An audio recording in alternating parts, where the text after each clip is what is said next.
All right, so actually, so I just wanted to discuss some of the questions that kind of came up several times in the questions that several of you submitted in relation to yin and yang and the five phases and these aspects of Chinese cosmology. So actually, first of all, there's one point that I think is really important that one of you made, which is um, obviously this kind of yin yang, this notion of yin yang, it seems to be, it is related to notions of femininity and masculinity, where yin is associated with femininity and yang is associated with masculinity. Um, and so then you ask, well, okay, but it seems to be associated with very kind of traditional notions of femininity and masculinity. So then what happens when the society has changed? So let's remember actually that um, actually nothing is essentially yin or essentially yang. So, you know, the idea of yin is about receptivity, going inward, and the idea of yang is outward, outward movement. So, of course, this does map onto a sexual, literally sexual relation. Okay, so there's the outward and the inward, but that doesn't mean that, you know, and then in the notion of yin and yang and in Chinese cosmology, there's always yin zhong you yang, yang zhong you yin, right? There's always yin in yang and there's always yang in yin. And nothing is actually exclusively yin or exclusively yang. So let me just use an example. In fact, in any relationship, we're always moving we're always moving between a yin and a yang state. So yin and yang is always in a state of a relationship. So for example, um, okay, let me say, for example, I have my friend. Now I might have a more outgoing and a more, you know, let's say I have a more aggressive personality, but my friend is more shy and so on. So my friend has a more, right, quiet personality. So in my relationship with that particular friend, I'm going to be more of the yin type, and that friend is going to be more the I'm going to be more the yang type because I'm more outgoing, you know, and more, right, more outgoing and kind of maybe I'm the whenever we decide to do something together, maybe I'm the first one making a suggestion, you know, hey, why don't we do this and why don't we do that? And my friend is the one who's okay, yes or no, right? So in that case, I'm the yang person and the other person is the yin, right? Now, so we could have a very extreme situation like that, where I am always the dominant one, and the other one is always the one who's kind of following. So actually, this has nothing to do with man or woman, male or female. You know, I could be the passive one and a male, and the other person could be the dominant one, and she's a female. But in our relationship, you know, she is yang and I am yin. All right. Now, so this is an extreme case, right? Like, and that exists in some relationships where one person is always taking the initiative, always making the decisions, and the other person is always quiet, always following. So that's a quite like very strong case of yang and yin, we could say. But then in other cases, maybe it's not, right? So maybe actually, now if I'm having a conversation, and let's say both of us have relatively similar types of orientation, right? So we're both relatively outgoing, and neither of us is really, um, you know, we're both relatively outgoing, but neither of us is dominating. Okay, so then what are we going to do? Let's say we're talking about you know, a decision that we're going to make together. First, I'm going to talk. So when I'm talking and you're listening, well, I'm yang and you're yin. Okay, you listened, you are yin. But now then you're going to answer me back. So now you're going to become yang and I'm going to listen and I'm going to become yin, right? So that's back and forth. So in fact, any relationship is always going to be back and forth between yin and yang, right? So basically, who is taking the initiative? Who is taking the leading role? Who is going out, is being outward, even in speaking? So that is taking the yang position. And then as soon as you take the listening position, the following position, you know, the quiet position, then you are yin. So actually all of us were always constantly changing between a yin and yang position. Okay, so any relationship is a yin-yang relationship.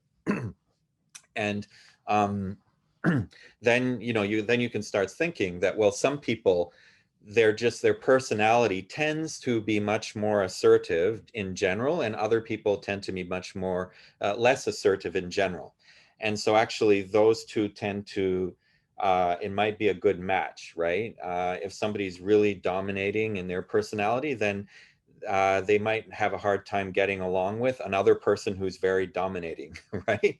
Okay, so this is how the yin yang is.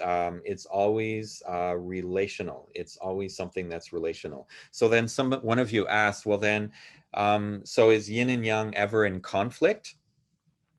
So basically, um,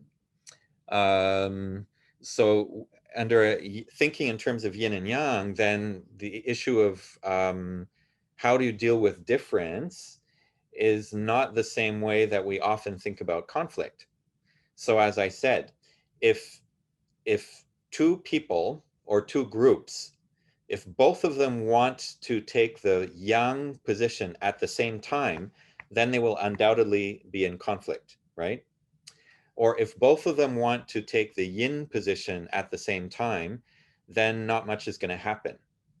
So, um, so a relationship that is balanced will be one where, right, as I was saying before, even the way we have in a conversation, there shouldn't be too much extreme yang nor extreme yin, and the two sides should be taking turns, right, to be in the active and passive and active and passive, and so then a harmony will be established. So anyway, that's just a few. I mean, it would take you, just think about it. You could think about it in terms of your own relationships with people and so on. So then you can start to understand the idea of yin and yang. And so you can apply it even in many, many things in your own life. So this is why yin and yang is, one of you asked, is yin and yang a kind of dualism? But actually it's not. So what I was talking about dualism, in Western dualism, or of this kind of, I was talking about materialist dualist ontology. In dualism, the two elements, there's no connection between them, or they have a conflict connection. So when we have in the Western culture, mind-body dualism, there's no connection between the two. Or there's a kind of a conflict between the two. So this is not, so yin yang is not dualism in that sense. We might call it a duality. It's a duality, okay? So you have two sides, but both sides are actually dependent on each other and constantly in interaction with each other. So an example, an illustration of dualism, how it's different from the yin yang idea of mind-body, for example, is that one of you asked, okay, so actually the body and mind are obviously interacting with each other all the time. So one of you asked, is this a psychological state or a physical state? And this is exactly the problem. In the dualistic operating system, you have to slot things either or. And so then you always wonder, and is it this or is it that, right? Is it psychological or is it physical? And we don't really know what's the connection between the two. And some of us specialized in the psychological. And if we specialize in the psychological, we don't know anything about the physical. Or some of us specialize in the physical. And if we specialize in the physical, we don't know anything about the psychological. So if you study physics, you'll never learn anything about psychology. And it's there's a good chance you won't understand much about psychology. And vice versa. If you learn about psychology, you won't know much about physics. So this is the whole idea of dualism, is it completely separates the elements, and then it's very hard to understand the relationship between them. So actually, then several of you pointed out, there was kind of something that seemed to be quite exaggerated in the reading, where I said that the body becomes meaningless, and it seems to exist only to prop up our brain. And it's like, well, no, isn't actually our society the opposite? Like we're almost so much into the gym and fashion and making our bodies so beautiful. Doesn't that seem to be such a big obsession of our society? So actually, don't we do the opposite, that we actually place more value on our body and not so much on our, on our mind? Well, that here again is so this is again an expression of dualism. So in the way we were educated, for example, the way you went to school, except for, you spend about 90% of your time, or even 95% of your academic learning, it was only to train the mind, and the body really is there only to push up to hold your brain at your desk, okay? Right? So you're learning, the mental training has nothing to do with the body. And then you do their physical education, and then it's the opposite, right? It's really it's really totally about the body and not about the mind. And so we're not very good at connecting the two, right?